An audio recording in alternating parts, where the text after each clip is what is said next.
लोग, संसार के मलिन जीव, कलिमल ग्रसित प्राणी, भेड़ बकरी चराने वाले जैसे लोग भगवान नाम हीरा है, उसकी कीमत नहीं जानते। उसका कई बार जैसे तैसे प्रयोग भी कर देते हैं। सामान्य परिस्थिति में भी नाम की शक्ति लगा देते हैं। लेकिन श्री गोस्वामी तुलसीदास जी, श्री कबीरदास जी, श्री रैदास जी, श्री नानक जी, श्री चैतन्य जी, श्री रामानुजाचार्य जी, श्री रामानंदाचार्य जी, ये इत्यादि ये जो महापुरुष हैं, ये महापुरुष जौहरी हैं और ये भगवान नाम की महिमा को अच्छी प्रकार से जानते हैं। इसलिए भगवान नाम का प्रयोग कभी वे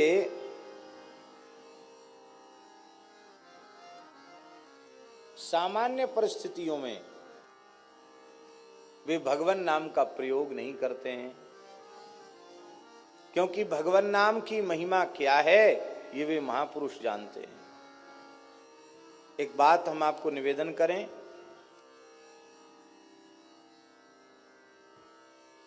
एक बहुत बड़े विद्वान थे, इतिहास प्रसिद्ध विद्वान,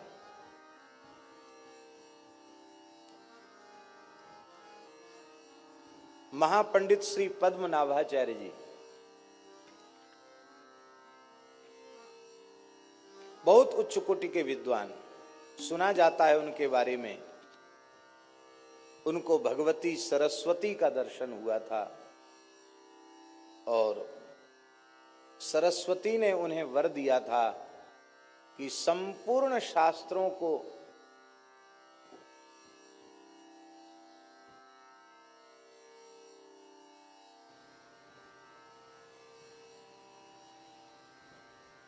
तुम आद्योपांत समझ सकोगे, जान सकोगे। शास्त्रार्थ में तुम्हारा कोई प्रतिद्वंदी धरती पर नहीं होगा। और 100 गाड़ी में ग्रंथ लद के चलते थे, आज से 700 साल पुरानी बात है। कितने साल पुरानी बात? 100 गाड़ियों में ग्रंथ लद के चलते थे उनके। जिस पंडित को शास्त्रार्थ में हरा देते थे उसके ग्रंथ छीन लेते थे।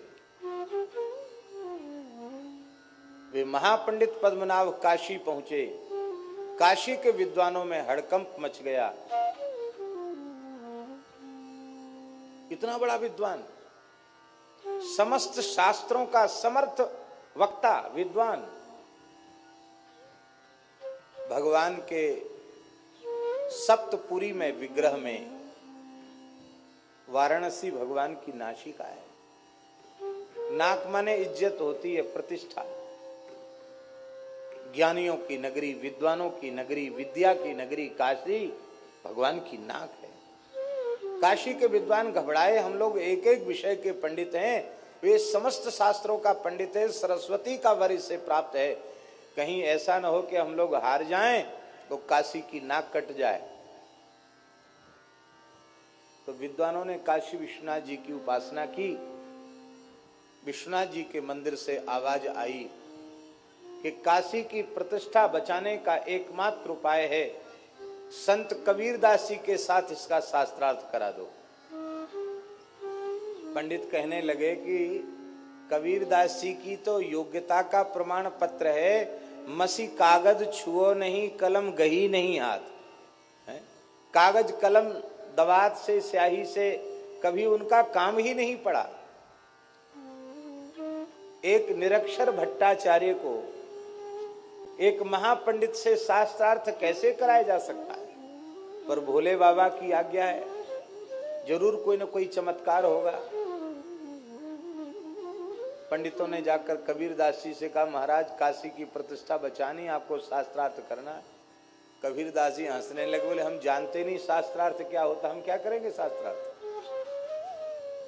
हम तो इतना जानते हैं, पोथी पढ़ी पढ़ी जग मुआ, पंडित भया न कोई, ढाई आखर प्रेम का, पढ़े सो पंडित होए।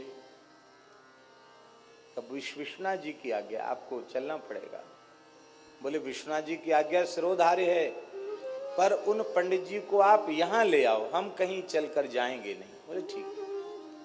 पंडितों ने पद्मनाभ जी से कहा, महाराज काशी विद्वानों की नगरी है, एक एक करके अलग अलग शास्त्रार्थ करोगे, बरसों लग जाएंगे। एक हमारे यहाँ के महान संत हैं कबीरदास जी, वे विजयी होते हैं तो काशी की विजय है, और वो पराजित होते हैं तो काशी की पराजय है। हम सब पंडित विजय पत्र लिख देंगे आपको। बोले ये तो बहुत अच्छी बात है, आपको चलकर शास्त्रार्थ करना पड़ेगा। महापंडित पद्मनाभाचार्य संत कबीरदास जी के निकट आए, और शास्त्रार्थ में कोई प्रश्न पूछा जाता, उसका उत्तर होता है। पंडित कहते थे कि पहले तुम पूछो। कबीरदास जी कहते मेरे भीतर प्रश्न ही नहीं तो पूछें क्या, हमारे तो सारा समाधान पहले से हो रखा है। पूछे वो जिसको समाधान न हो, हमें तो समाधान राम जी की दया से हो गया, तो हम क्या पूछें। पर पंडित को लगता था कि मैं इतना बड़ा पंडित एक अनपढ़ से पूछूं, ये मेरी बेइज्जती है। इसलिए उन्होंने कहा महाराज आप ही पूछिए। कबीर जी ने कहा अपने संबंध में तो मेरा कोई प्रश्न है ही नहीं, हम आपसे आपके संबंध में पूछ रहे हैं। हाँ महाराज जरूर पूछिए।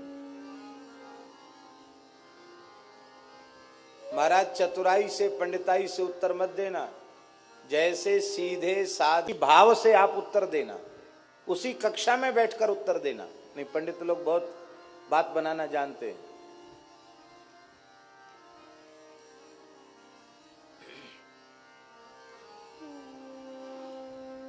हाँ महाराज पूछिए। श्री कबीरदास जी ने पूछा, पढ़ी समझे पढ़ी समझे या समझी पढ़े, अहो कहो द्विज राय, सुन कबीर की बेन को, पंडित गयो चकराय। तत्वज्ञानी संत कबीर की वाणी विचित्र। उन्होंने कहा पंडित जी हमें ज्यादा नहीं पूछना आपसे आपके बारे में, आपने पढ़ के समझा कि समझ के पढ़ा। क्या कहा? आपने पढ़ के समझा कि समझ के पढ़ा। आखिर तो महान शास्त्रों के मर्मज्ञ विद्वान थे, इतना गूढ़ प्रश्न मेरे बारे में कर रहे हैं। बहुत देर तक पंडित जी मौन रहे, और अंत में उन्होंने कहा, बाबा सच्ची बात यह है, न मैंने समझ के पढ़ा और न मैंने पढ़ के समझा। कैसे? बोले यदि समझ के पढ़ा होता तो सबका फल है भजन, हम भजन में लगे होते, इस प्रतिष्ठा सुक्री विष्टा के संचय में, मान बढ़ाई के धन के संग्रह में हम न लगे होते। क्योंकि संपूर्ण शास्त्रों के ज्ञान का फल है भगवत साक्षात्कार, भगवान में प्रेम। न हमें प्रेम हुआ न भगवान की अनुभूति हुई। पढ़ लिख करके भी हम जिसे समझना चाहिए उसे नहीं समझ पाए। समझना किसको है? भगवान वेद कह रहे हैं यस्मिन् विज्ञाते सर्वमिदं विज्ञातम भवति।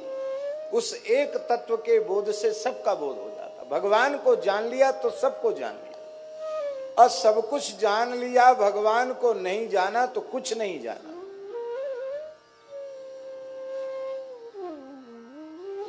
तो न हमने पढ़ के समझा और न समझ के पढ़ा। समझ के पढ़ते तो भी भजन ही करते। समझ के पढ़ना क्या है? किस लिए पढ़ना? हमारे यहाँ कहते सा विद्या या विमुक्तये, जो हमको संसार चक्र से छुटावे उसी का नाम विद्या है। हम कहां छूटे संसार से, हम तो और ज्यादा फंस गए। तो श्री कबीरदास जी ने कहा तब तो हम आपसे लाख गुने अच्छे। हमने तो पढ़ाई नहीं, इसलिए पढ़ के समझने वाली बात भी नहीं हुई, और समझ के भी नहीं पढ़ा और पढ़ के भी नहीं समझा। क्यों? बोले हमारे गुरुदेव श्री मदाद्य रामानंदाचार्य भगवान ने केवल एक ही बात कही थी, बच्चा राम राम करो। बस मैं राम राम करने लग गया, और राम राम जपते जपते जो पढ़ के समझते हैं लोग और जो समझ के पढ़ते हैं, वो केवल राम राम करके मैं समझ गया।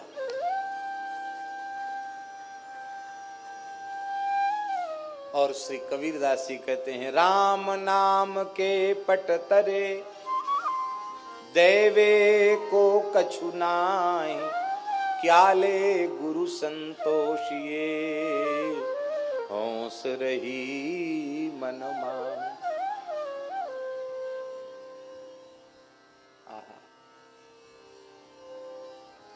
इतने बड़े महापंडित के अहंकार को कबीर जी ने चूर कर दिया। फिर अभी भी समर्पण नहीं हुआ। हमारा समर्पण जल्दी होता नहीं। आगे उत्साह तो उनका ठंडा पड़ गया कि आगे कुछ नहीं बोलना, चुप हो गए, उठ के चले गए। लेकिन अभी उनका समर्पण नहीं हुआ था, अहम शून्य वे नहीं हो पाए थे। विश्वनाथ जी ने विचार किया, इतना बड़ा विद्वान यदि इसका भी उद्धार न हो तो शास्त्रों की महिमा क्या है, संत की महिमा क्या है। कबीरदास जी जैसे संत से मिलने के बाद इसका कल्याण होना चाहिए। कल्याण कैसे हो? तो ऐसा कोई दृश्य उपस्थित हो कि इसको वैराग्य हो जाए। तो महापंडित पद्मनाभ सायंकालीन संध्या वंदन कर रहे थे, एक पीपल के नीचे बैठ के संध्या कर रहे थे। काशी की बात है। तो उनको एक दृश्य भगवान विश्वनाथ जी ने दिखा दिया। उनको दिखाई पड़ा कि पीपल की सब डालियों पर कोई न कोई भूत प्रेत बैठे हैं। एक डाली खाली है, एक भूत आया उस पर बैठ गया। तो जो पहले बैठे थे ना शाखाओं पर भूत, वो सब झगड़ने लगे। बोले तू यहाँ कैसे बैठा, इस पर मत बैठ। बोले सब डालियां भरी हैं, यही खाली है इसलिए इस पर बैठ गया।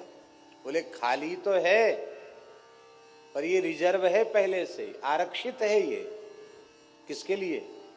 बोले महापंडित पद्मनाभ मर के प्रेत बन के इसी पे रहेगा, उसके लिए आरक्षित है। दूसरे प्रेतों ने कहा भला इतना बड़ा शास्त्रों का विद्वान पंडित, संध्या गायत्री संपन्न ब्राह्मण, भला प्रेत क्यों बनेगा? तो एक वृद्ध प्रेत बोला तुमको पता नहीं है, जो ब्राह्मणों को गुरुम तुम कृत्य हूं कृत्य विप्रम निर्जित्य वादतः, भगवान महर्षि मनु ने लिखा है, मनु जी ने कहा है, जो गुरुजनों को अपने से बड़ों को तू करके हूं करके अपमानित करता है, उत्तर देता है, और ब्राह्मणों को शास्त्रार्थ में पराजित करके उनका अपमान करता है, उसे पिशाच की योनि, भूत प्रेत की योनि में जाना पड़ता है। तुमने नहीं पढ़ा है? इसने तो न जाने जीवन में कितने ब्राह्मणों को अपमानित किया है, ये तो अवश्य ही प्रेत बनेगा। तब एक प्रेत बोला इतना बड़ा पंडित प्रेत बने ये अच्छी बात नहीं, हम लोग अनुभव कर रहे हैं प्रेत योनि कितनी दुखदाई है, ये बच सकता है क्या? बोले हाँ बच सकता है।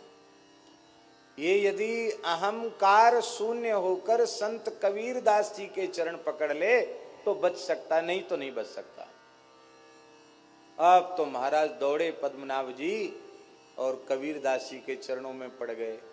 बोले महाराज अब आप कृपा करके हमें अपनाइए, मेरी रक्षा कीजिए, मेरा उद्धार कीजिए। कबीरदास जी ने कहा अब तक जितना पढ़े लिखे थे सब गंगा जी में बहा के आओ। मने कोरे कागज पे न लिखा जाएगा, कागज पहले से भरा हुआ है, लिखोगे क्या? शास्त्र का अहंकार भी एक अहंकार होता है, विद्या का अहंकार भी अहंकार होता है, उसको धो करके आओ। स्नान करके गंगा जी में पद्मनाभ आए। बोले मैं एकदम कोरे कागज के जैसे होके आया हूं, कोरा घड़ा बन के आया हूं, रिक्त घट होकर के आया हूं। तब श्री कबीरदास जी ने उनको कहा बच्चा सारे शास्त्रों का, वेदादि शास्त्रों का, इतिहास का, पुराण का, सबका सार राम नाम है। बस इसको पकड़ लो। सब कुछ किया पर राम राम नहीं किया तो सब व्यर्थ है। श्री कबीर कृपाते परम तत्व पद्मनाभ पर चोलयो। नाम महानिधि मंत्र, नाम ही सेवा पूजा, जप तप तीरथ नाम, नाम बिन और न दूजा। नाम प्रीति नाम वैर, नाम कह नामी बोले। नाम अजामिल साखी, नाम भव बंधन खोले। नाम अधिक रघुनाथ ते, राम निकट हनुमत कयो। श्री कबीर कृपाते परम तत्व पद्मनाभ पर चोलयो। इतना बड़ा पंडित सब छोड़ के राम राम करने लग गया और राम राम करते करते पद्मनाभ जी सिद्ध हो गए। प्रतिदिन सत्संग एवं दर्शन के लिए श्री महाराज जी के ऑफिशियल चैनल को जरूर सब्सक्राइब करें।